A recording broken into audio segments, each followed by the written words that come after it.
Planner world के analysis and review segment में आपका स्वागत है। आज हम बात करेंगे एडलवाइस फ्लेक्सी कैप फंड के डायरेक्ट वर्सेस रेगुलर प्लान के बारे में। इस वीडियो में हम जानेंगे कि इस फंड की परफॉर्मेंस कैसी है डायरेक्ट और रेगुलर प्लान में। साथ ही हम वीडियो में आगे ये भी डिस्कस करेंगे कि आप अपने इन्वेस्टमेंट्स पर हिडन कमीशन के कारण कितना ज़्यादा नुकसान कर देते हैं और इसका आपकी लाइफ पर क्या इम्पैक्ट होता है। तो अंत तक वीडियो में बने रहें, वीडियो को लाइक करें, साथ ही चैनल को सब्सक्राइब करें। ये फंड आपके लिए कैसा है, इसके लिए आप अपना रिस्क प्रोफाइलर किसी एडवाइजर के साथ चेक करें या फिर खुद प्रॉपर फाइनेंशियल एजुकेशन लेकर इसको करें। ये एनालिसिस वीडियो प्लानर वर्ल्ड के फाउंडर मिस्टर विप्लव मजुमदार जी और उनकी टीम के द्वारा बनाया गया है। नमस्कार, मैं अदिति और आप देख रहे हैं planner world analysis and review segment. Video में आगे चलने से पहले हमारी आपसे ये रिक्वेस्ट है कि आप हमारी मुहिम में हमारा साथ दें। हम प्लानर वर्ल्ड पर 1 करोड़ परिवारों को उनका फाइनेंशियल एडवाइजर बनाना चाहते हैं, क्योंकि हमारे देश में एजेंट्स तो कई सारे हैं पर एडवाइजर्स की कमी है। और अगर आपका एडवाइज़र आपसे डायरेक्टली फ़ी चार्ज नहीं कर रहा है, इसका मतलब है कि वो हिडन कमीशन जनरेट कर रहा है, वो भी आपके ही फंड से। अब आप बताइए कि क्या आपके पास कोई एडवाइज़र है वाकई। मेरा आपसे एक सवाल है कि आज तक आपने जो भी इन्वेस्टमेंट्स किए हैं वो किससे पूछ कर किए हैं? किसी म्यूचुअल फंड एजेंट से, इंश्योरेंस एजेंट से या फिर किसी बैंकर से? कभी आपने सोचा है कि क्या वाकई इनकी दिलचस्पी है आपके भविष्य की जिम्मेदारियों को पूरा करने में, या फिर ये लोग बस इतना चाहते हैं कि इनका एक बेस्ट प्लान बिक जाए और इनके लिए अच्छा खासा कमीशन जनरेट हो जाए? जवाब आपके पास खुद है। वैसे में आप इनके ऊपर कैसे रिलाय कर सकते हैं अपने भविष्य की जिम्मेदारियों को पूरा करने के लिए? भविष्य आपका है, जिम्मेदारियां आपकी हैं, तो उसके विषय में भी आपको ही सोचना होगा। आपके पास कोई दूसरा व्यक्ति नहीं है जो आपके लिए आपकी जिम्मेदारियों को पूरा कर दे। इसीलिए आपको खुद ही अपना फाइनेंशियल एडवाइज़र बनना होगा, जिसके लिए आपको ज़रूरत है फाइनेंशियल एजुकेशन की। तो जल्द से जल्द अपने फाइनेंशियल एजुकेशन की शुरुआत करें। आगे चलते हैं कैलकुलेटर पर, जो बनाया है प्लानर वर्ल्ड के फाउंडर मिस्टर विप्लव मजुमदार जी ने। ये एक सर्टिफाइड फाइनेंशियल प्लानर है और लगभग 20 सालों से फाइनेंशियल प्लानिंग में है। इन्होंने 25,000 से ज़्यादा परिवारों को ट्रेनिंग के माध्यम से ये सिखाया है कि उन्हें अपना पैसा खुद कैसे मैनेज करना है। ये आपके सामने कैलकुलेटर है। हमने यहाँ पर फंड लिया है एडलवाइस फ्लेक्सी कैप फंड। यहाँ पर हम रेगुलर और डायरेक्ट की एनएवी को कंपेयर करेंगे इस फंड की। साथ ही हम ये भी चेक करेंगे कि आप अपने इन्वेस्टमेंट्स पर हिडन कमीशन के कारण कितना नुकसान कर देते हैं। 2 डेट्स आपको यहाँ पर दिख रही होंगी। पहली डेट है 3 फरवरी 2015 की और दूसरी डेट है आपके सामने 8 अगस्त 2025 की। वैसे में देख लेते हैं कि 3 फरवरी 2015 को रेगुलर और डायरेक्ट की क्या एनएवी थी इस फंड की। तो यहाँ पर रेगुलर की एनएवी 10 थी और डायरेक्ट की भी एनएवी सेम 10 ही थी। अब आ जाते हैं अभी के नियरेस्ट डेट पर, जो कि हमने ली है 8 अगस्त 2025 की डेट। यहाँ पर रेगुलर की एनएवी है 37.14 और डायरेक्ट की एनएवी है 42.99। अब इसको एक एग्जाम्पल से समझने की कोशिश करते हैं। मान लेते हैं कि एक व्यक्ति ने 1 लाख का इन्वेस्टमेंट किया था 2015 में, तो आज के तारीख में उनके इन्वेस्टमेंट की क्या वैल्यू होगी रेगुलर और डायरेक्ट प्लान में इस फंड के? तो यहाँ पर रेगुलर में इस इन्वेस्टमेंट की वैल्यू हो जाएगी अप्रॉक्स 3,71,000 की। वहीं दूसरी तरफ डायरेक्ट प्लान में इस इन्वेस्टमेंट की वैल्यू हो जाएगी अप्रॉक्स 4,29,000 की। मतलब ये है कि 1 लाख के इन्वेस्टमेंट पर 11 साल में आप 58,468 रुपये का नुकसान कर रहे हैं। हो सकता है कि कुछ लोगों के लिए ये नुकसान कम हो, उन्हें ये लगे कि अगर 11 साल में मेरे इतने पैसे जा भी रहे हैं तो मैं यहाँ पर 1 लाख का 3,71,000 रुपये बना भी तो रहा हूँ।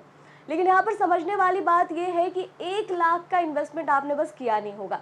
अगर 1 लाख के इन्वेस्टमेंट पर 11 साल में आप इतना नुकसान कर रहे हैं तो सोचिए ज़रा कि आप अपने और भी इन्वेस्टमेंट्स पर कितना ज़्यादा लॉस कर रहे होंगे। अपने अगले कैलकुलेटर से हम यही समझेंगे कि म्यूचुअल फंड के इन्वेस्टमेंट्स पर हिडन कमीशन के कारण और जानकारी की कमी के कारण आप कितना ज़्यादा लॉस कर देते हैं। ये हमारा दूसरा कैलकुलेटर है आपके लिए। इस कैलकुलेटर को आप डिस्क्रिप्शन में दिए गए लिंक से डाउनलोड भी कर सकते हैं और चेक कर सकते हैं कि रेगुलर और डायरेक्ट प्लान में वेल्थ में कितना डिफरेंस आता है और आप अगर रेगुलर प्लान में इन्वेस्ट कर रहे हैं तो आप कितना ज़्यादा लॉस कर रहे हैं। यहाँ पर आइए कैलकुलेटर पर चलते हैं और एग्जाम्पल से समझते हैं। मान लेते हैं कि एक व्यक्ति ने रेगुलर प्लान में इन्वेस्ट किया है। उन्होंने 20 लाख का वन टाइम इन्वेस्टमेंट किया है और 20,000 की वो मंथली एसआईपी अगले 20 साल के लिए कंटिन्यू कर रहे हैं। वैसे में 11% के इंटरेस्ट रेट के हिसाब से मैच्योरिटी पर जो वैल्यू उनकी आ रही है वो आ रही है अप्रॉक्स 3,24,36,000 की। वहीं दूसरी तरफ दूसरे व्यक्ति हैं जो सेम इन्वेस्टमेंट को कर रहे हैं लेकिन वो डायरेक्ट प्लान में इन्वेस्ट कर रहे हैं और ये इन्वेस्टमेंट वो फाइनेंशियल एजुकेशन लेने के बाद कर रहे हैं, तो वो सीधे सीधे अपना 1.15% बचा ले रहे हैं और उनकी जो मेच्योरिटी पर वैल्यू निकल कर आ रही है वो आ रही है अप्रॉक्स 3,85,49,000 की। इन दोनों अमाउंट के बीच का जो डिफरेंस आया है वो आया है 61,12,000 का। मतलब यहाँ पर साफ है कि ये व्यक्ति जो रेगुलर प्लान में इन्वेस्ट कर रहे थे उन्होंने सीधे सीधे 19% का नुकसान किया है अपनी मेच्योरिटी वैल्यू पर। यहाँ पर आपके लिए समझने वाली बात ये है कि यहाँ पर हमने रेट ऑफ रिटर्न सिर्फ 11% ही लिया है और फंड वैल्यू भी एवरेज लिया है। अगर आपका रेट ऑफ रिटर्न भी ज़्यादा है और फंड वैल्यू भी ज़्यादा है तो सोचिए कि आप कितना ज़्यादा नुकसान कर रहे होंगे। यहाँ तक आपको ये बात तो समझ में आ गई कि जो डायरेक्ट प्लान के इन्वेस्टर्स हैं वो बेहतर वेल्थ क्रिएट कर पाते हैं और बेहतर मैच्योरिटी वैल्यू पाते हैं, लेकिन स्टडीज़ कुछ और कहती हैं। स्टडीज़ का कहना है कि डायरेक्ट प्लान के इन्वेस्टर्स जो हैं वो अक्सर नुकसान करते हैं क्योंकि उनके पास सही जानकारी नहीं होती है। उन्हें नहीं पता होता कौन सा फ़ंड उनके लिए सही है, स्कीम ऑप्शंस को कैसे चूज़ करना है, कब एसआईपी स्टार्ट करना है, कब एसआईपी को स्टॉप करना है, कितने अमाउंट की एसआईपी करनी है, बाजार का मूल्यांकन कैसे करना है, टैक्स का क्या करना है। ये सारी जानकारियाँ नहीं होने के कारण वो वेल्थ क्रिएशन से चूक जाते हैं।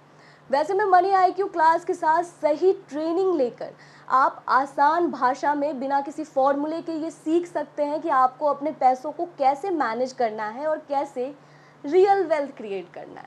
अब मेरा आपसे एक सवाल है कि आपने क्या इन्वेस्टमेंट बस एक ड्यूटी पूरी करने के लिए किया था कि चलो ये एक मेरी ड्यूटी है जिसे मैं निभा देता हूँ, या फिर आपकी कुछ फ्यूचर में जिम्मेदारियाँ हैं जिनको पूरा करने के लिए आपने इन्वेस्टमेंट किया है?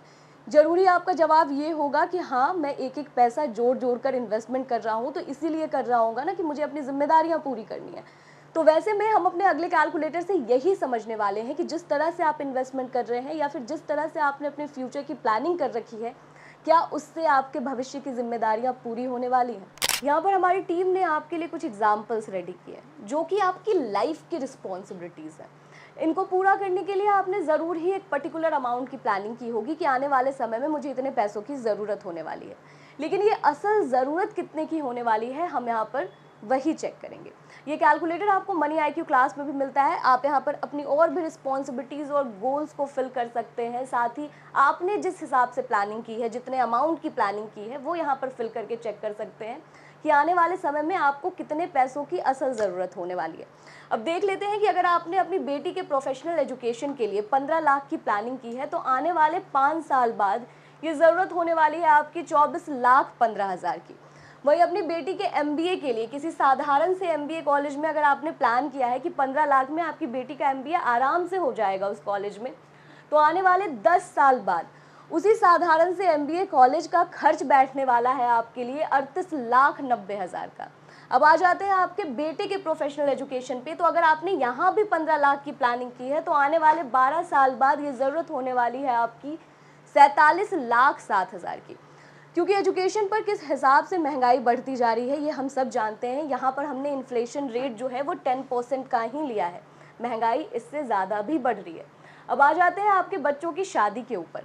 अगर आपने इसके लिए भी प्लान किया है कि 10 लाख में तो आपका काम यहाँ भी बन जाएगा, तो आने वाले 18 से 20 साल बाद जो ज़रूरत होने वाली है आपकी वो होने वाली है 33 से 38 लाख की। क्या आपने इस हिसाब से अपने फ्यूचर की प्लानिंग की है? क्या आपने इस हिसाब से इन्वेस्टमेंट्स किए हैं? सोचिए ज़रा कि हम लगातार इन्वेस्टमेंट्स करते हैं, लगातार अपने फ्यूचर की प्लानिंग करते हैं कि हमारा भविष्य बहुत सुनहरा होगा, हम एक एक पैसे जोड़कर सेविंग्स करते हैं, लेकिन फिर भी अंत में पैसा जो है वो कम बन पाता है, हम वेल्थ क्रिएट नहीं कर पाते। आखिर क्यों? क्योंकि कभी एफडी ले लिया, कभी पेंशन प्लान ले लिया, कभी इंश्योरेंस प्लान ले लिया, इन सब से बच गए तो अपने दोस्त से एडवाइस लेने पहुंच गए, किसी एडवाइज़र के पास पहुंच गए, और फिर हमारे पास सही फाइनेंशियल एजुकेशन नहीं है, हमें नहीं पता है कि हमारे लिए क्या सही है। इस कारणवश हम एडवाइज़र्स पर, एजेंट्स पर डिपेंडेंट हो जाते हैं। वो जो प्लान हमें देते हैं हमें लगता है यही प्लान हमारे लिए बेस्ट है, क्योंकि हमें पता ही नहीं है कि हमें क्या सूट करने वाला है, हम अपने भविष्य की जिम्मेदारियों को कैसे पूरा करने वाले हैं। और इसीलिए हम अंततः हार कर कुछ ऐसे प्लान्स पर डिपेंडेंट हो जाते हैं जो कि हमारे लिए नुकसानदायक है। अभी हमने कैलकुलेटर के थ्रू ये देखा भी कि एक व्यक्ति जो रेगुलर प्लान में इन्वेस्ट कर रहे हैं, दूसरे व्यक्ति डायरेक्ट प्लान में इन्वेस्ट कर रहे हैं, उनके वेल्थ में कितना डिफरेंस आ रहा है। तो हम भी तो कुछ ऐसा ही कर रहे हैं, इन्हीं गलतियों के कारण हम भी तो अच्छा खासा नुकसान कर रहे हैं। पर ऐसा क्यों है? क्योंकि हमारे पास करेक्ट नॉलेज नहीं है, हमारे पास प्रॉपर फाइनेंशियल एजुकेशन नहीं है। तो आपको मनी आईक्यू से करेक्ट नॉलेज लेने की ज़रूरत है। मनी आईक्यू पर आपको आपके 5 सवालों के जवाब मिलते हैं। कौन सा इन्वेस्टमेंट आपके लिए सही है, रिटायरमेंट के क्या तरीके हैं, 5 से 7 सालों में फाइनेंशियली फ्री कैसे हो सकते हैं, ऑल्टरनेट इनकम कैसे जनरेट कर सकते हैं, लोन्स को लेकर, बच्चों के फ्यूचर को लेकर, इंश्योरेंस को लेकर क्या बेस्ट प्रैक्टिसेस है। ये सारी चीज़ें आप सीखते हैं सिर्फ 499 में। और लिटरली क्लास ज्वाइन करने के बाद आप ये फील करते हैं कि काश मैंने ये सारी चीज़ें पहले सीखी होती, तो जो गलतियां मैं अपने इन्वेस्टमेंट्स पर लगातार दोहराता आ रहा हूँ वो मैं नहीं कर रहा होता। तो सही मानिए अभी भी देर नहीं हुई है, आप अभी भी अपने इन्वेस्टमेंट्स को करेक्ट कर सकते हैं और आने वाले इन्वेस्टमेंट को सही तरीके से कर सकते हैं। तो इसीलिए मनी आईक्यू क्लास से जल्द अपने फाइनेंशियल एजुकेशन की शुरुआत करें। लिंक आपको डिस्क्रिप्शन में मिल जाएगा। आप planoworld.com वेबसाइट को भी विजिट कर सकते हैं। मनी आईक्यू क्लास पर आपको रिकॉर्डेड लेसन्स मिलते हैं जिसको कंप्लीट करने के बाद आपका लाइव क्लैरिफिकेशन सेशन होता है मिस्टर विप्लव मजुमदार जी के साथ, जहां पर आप मनी आईक्यू रिलेटेड कोई भी डाउट आराम से क्लियर कर सकते हैं। तो जल्द से जल्द अपने फाइनेंशियल एजुकेशन की शुरुआत करें, क्योंकि भविष्य आपका है, इसे संवारना भी आपको ही होगा। आपके पास कोई दूसरा व्यक्ति नहीं है जो कि आपके भविष्य में इंटरेस्टेड हो। आशा करती हूँ कि आपको ये वीडियो अच्छा लगा होगा। अगर आपको वीडियो अच्छा लगा है तो वीडियो को लाइक करें, साथ ही चैनल को सब्सक्राइब करें। इसी तरह के और भी प्लान्स के ऊपर अगर आप रिव्यू एंड एनालिसिस वीडियो देखना चाहते हैं तो कमेंट सेक्शन में ज़रूर बताएं। हमारी टीम जल्द से जल्द आपके लिए उस प्लान के ऊपर वीडियो लेकर आने की कोशिश करेगी। तब तक के लिए धन्यवाद।